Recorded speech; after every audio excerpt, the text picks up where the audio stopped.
Parliament Karen Melchior to the stage and give her a warm applause.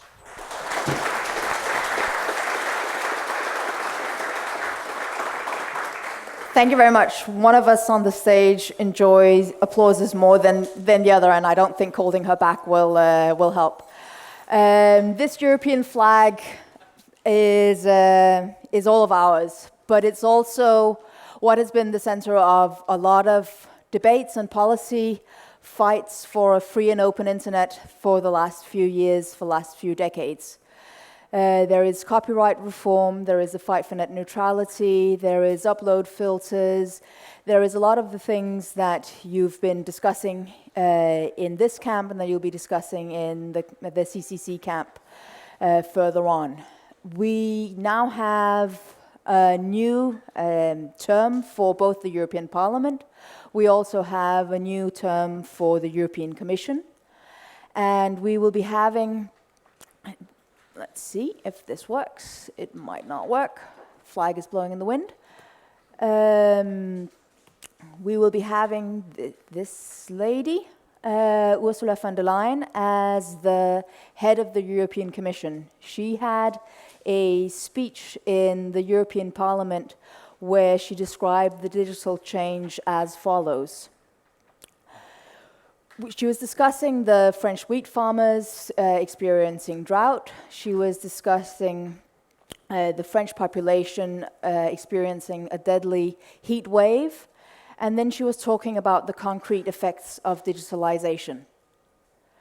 If this is the view from the highest place in the European Commission on how digitalization is, I think we should be kind of worried if it's seen as something as destructive to the way that we live as the climate change is.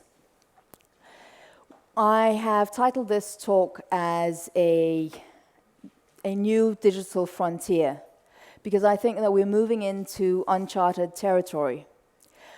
During the different battles that we've had so far, we have had a community of people fighting for the internet, fighting for the use of digitalization, that have not been meeting that much unified resistance from politicians and media as we have seen the last few years.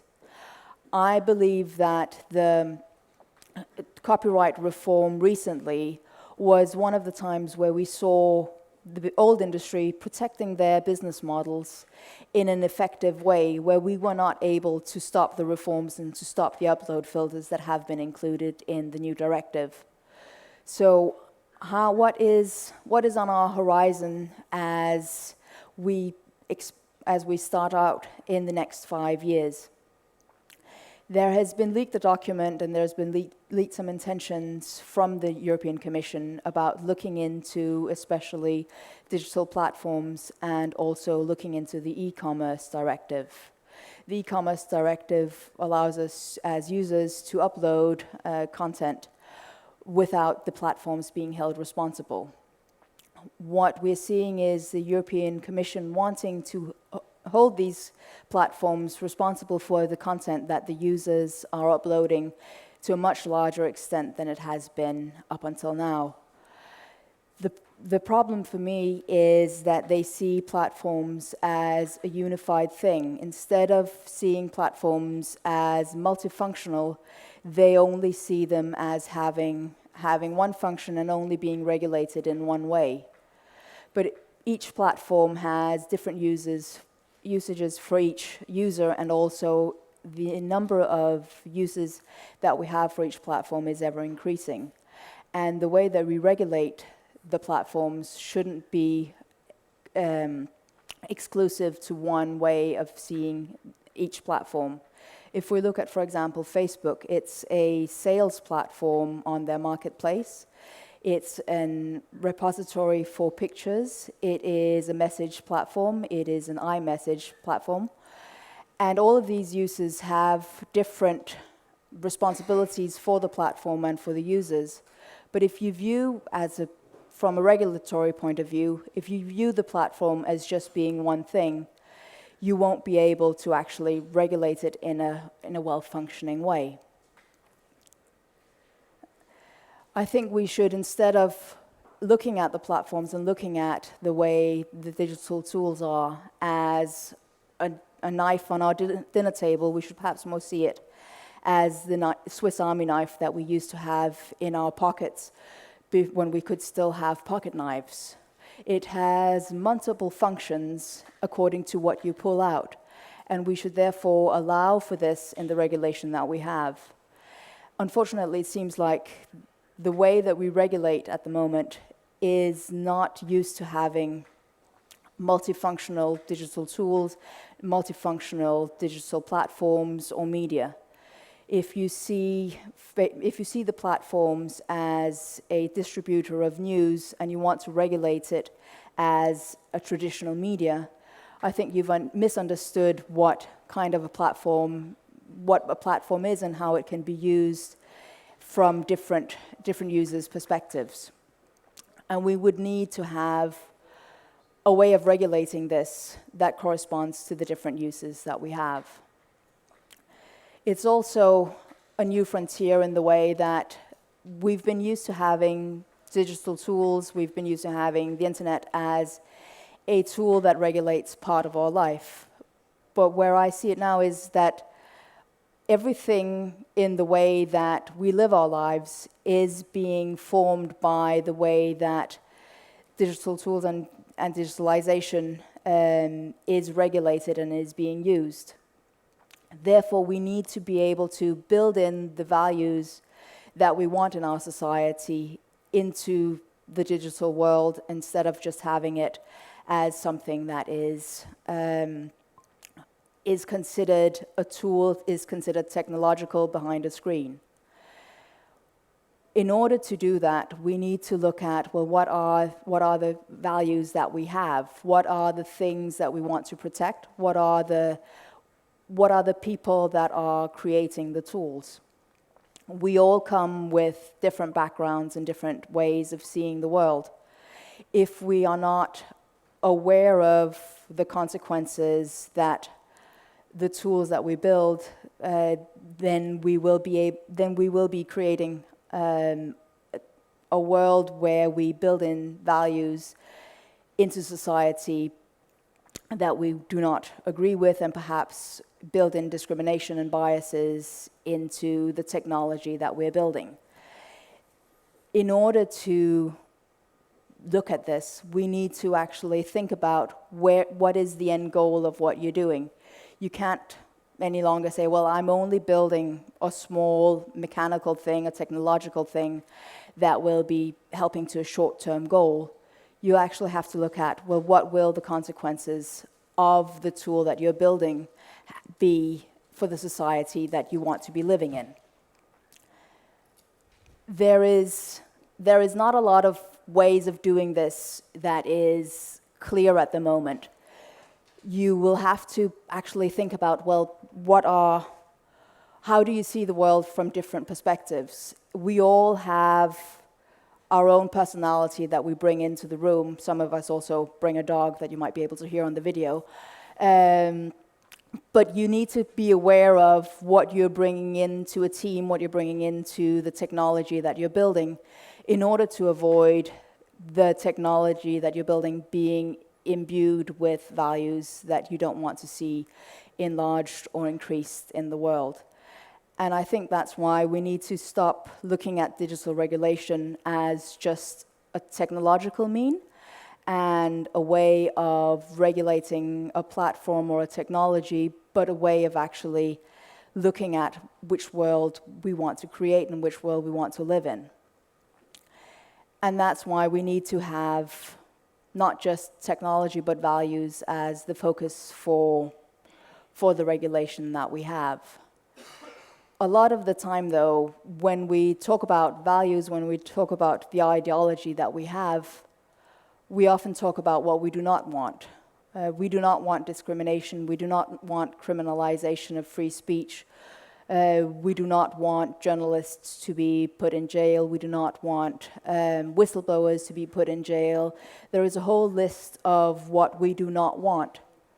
But that's not going to be able to change the world into the place that we would like to see.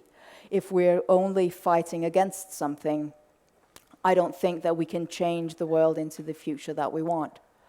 I think we need to be able to instill a sense of hope to people rather than just a fear or a protest, because the protest movements have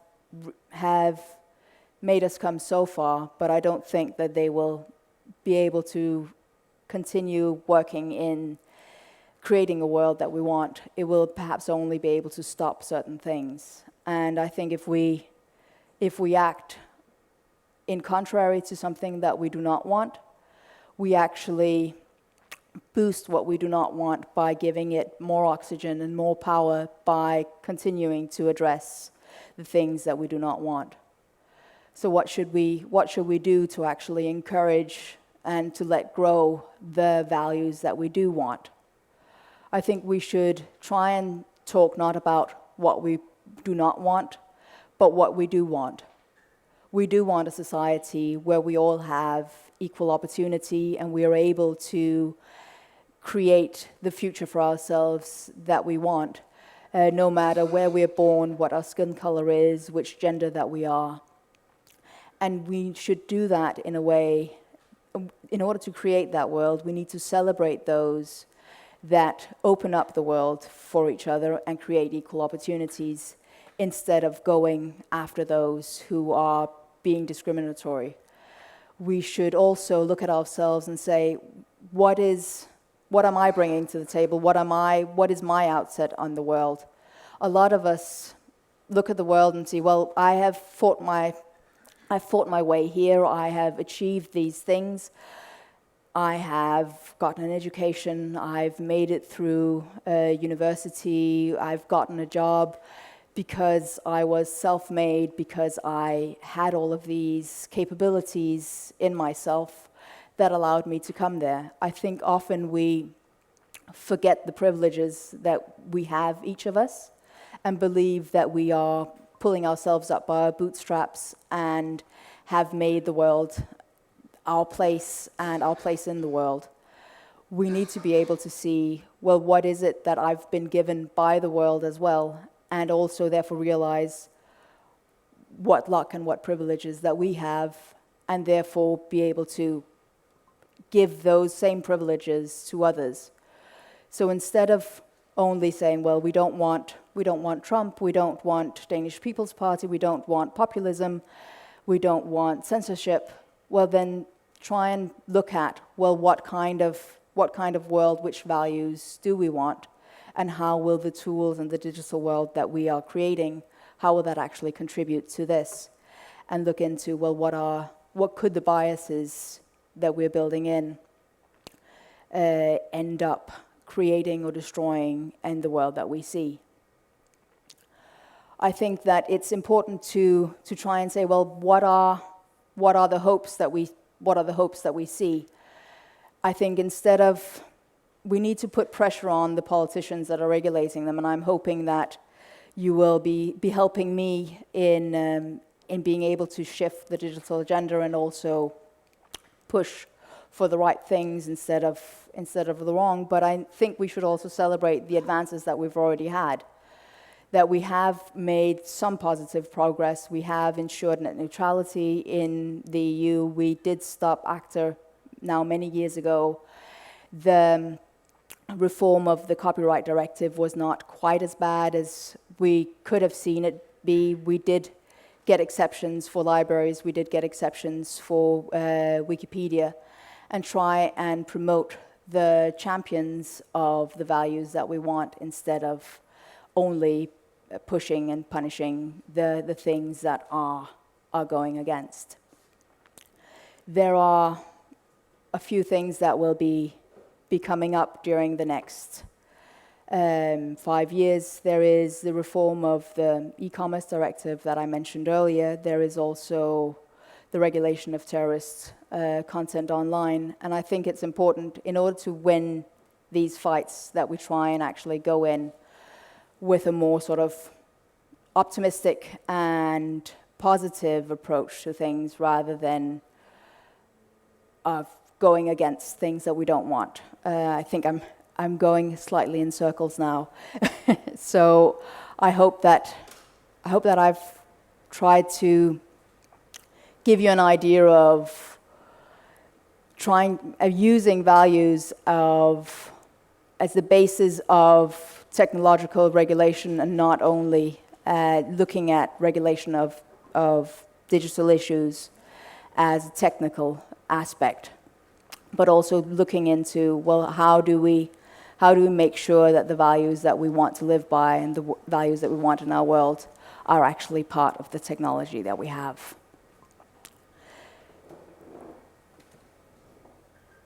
And I hope that there is a microphone somewhere, and that you have comments and critique and ideas of what I should be spending my time on for the next 5 years. Yes, I have a question. You say that you shouldn't punish those that we don't like. And lately it has been Google and Apple that got some fines. Do you think that is wrong to fine those for Apple Shop? No, I don't. It's not. Of course, if you have, I should stop moving around on the stage.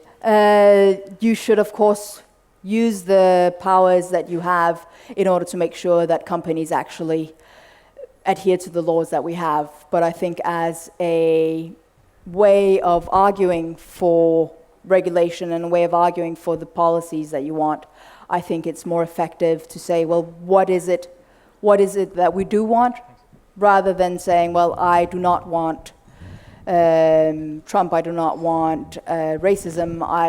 What is it that you actually are wanting to promote and celebrate?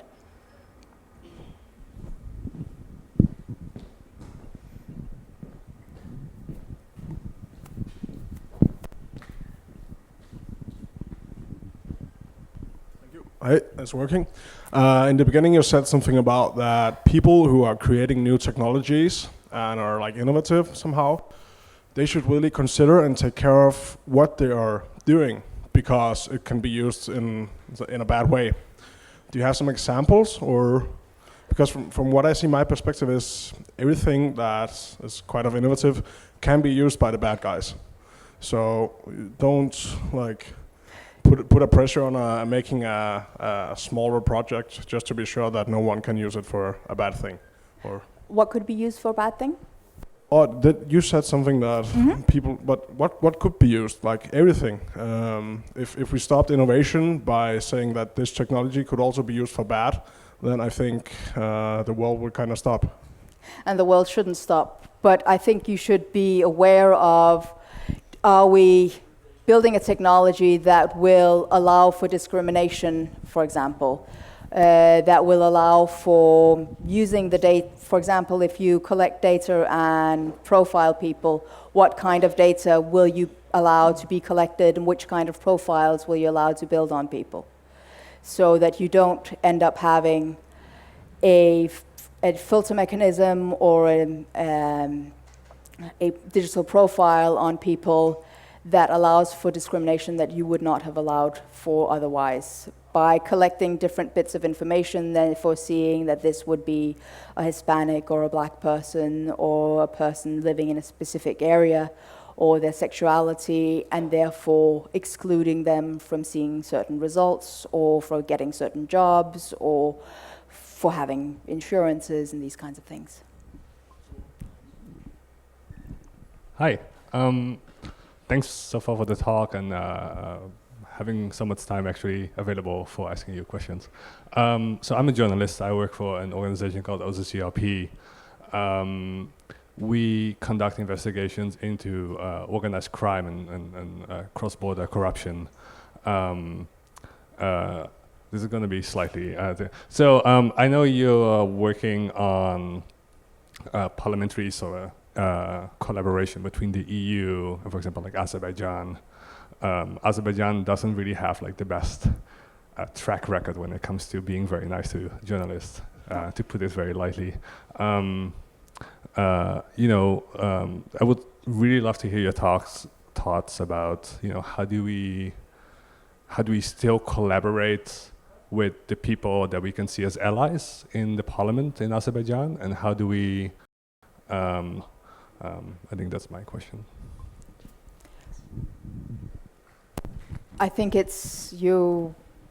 For the rest of you, in the European Parliament, you both have different committees, and then you also work with parliaments in other countries. And I am working with parliaments in Georgia, in Azerbaijan, and in Armenia. And Azerbaijan does not have what any of us would call a democracy, and there is repercussions for journalists and for human rights activists, and I would find it very difficult to work with the government that's in place at the moment in Azerbaijan, and therefore it's very important to work with civil society and the people that are actually working for democracy in that country. I'd love to talk to you more about it afterwards, but it's slightly off the digital subject lines here. But I mean, the technology that you build could also be technology in looking into, well, how does money actually move around? How do we open up the streams of money through the banks? How do we open up public budgets so that we can see corruption, so that we can give people the tools to actually protect their own society and protect their democracy against misuse of funds and corruption? And in that way, you can use the technology to actually promote the values that you want to see in society. And that is the openness that we can provide society with in society is hugely important to actually promote the values that I at least would like to promote.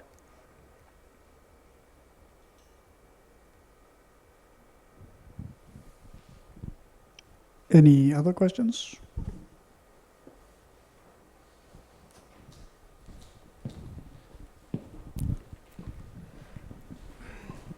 Hello. So we have seen more and more that the nation states of Europe are beginning to ignore human rights. And with the European Union Charter on Human Rights, we've gotten a new way of fighting that. However, the Commission seems to be less than keen on opening infringement lawsuits against the states. Do you think that'll change in the future, or will it be up to us to file the lawsuits? I don't think that will change without us actually doing something about it. I think that it's really important that we have individuals that file lawsuits, and I think it's the work that has been done on Facebook's use of data in Austria, the work that you, Rasmus, have been doing with ulovlig logging in Denmark on highlighting the tracking of our use of our telephones and the internet, has been highly important to actually bring this to the forefront of national and international media.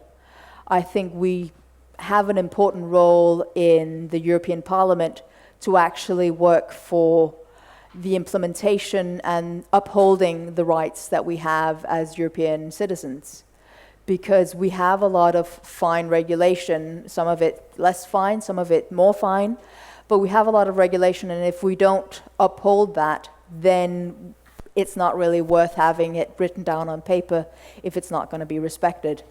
And that's why I think we should, in the European Parliament, not only look at, well, how many more laws can we have written, how many more pages of text, but also looking at getting the text and the laws that we have actually being upheld and having both member states and companies living up to their responsibilities.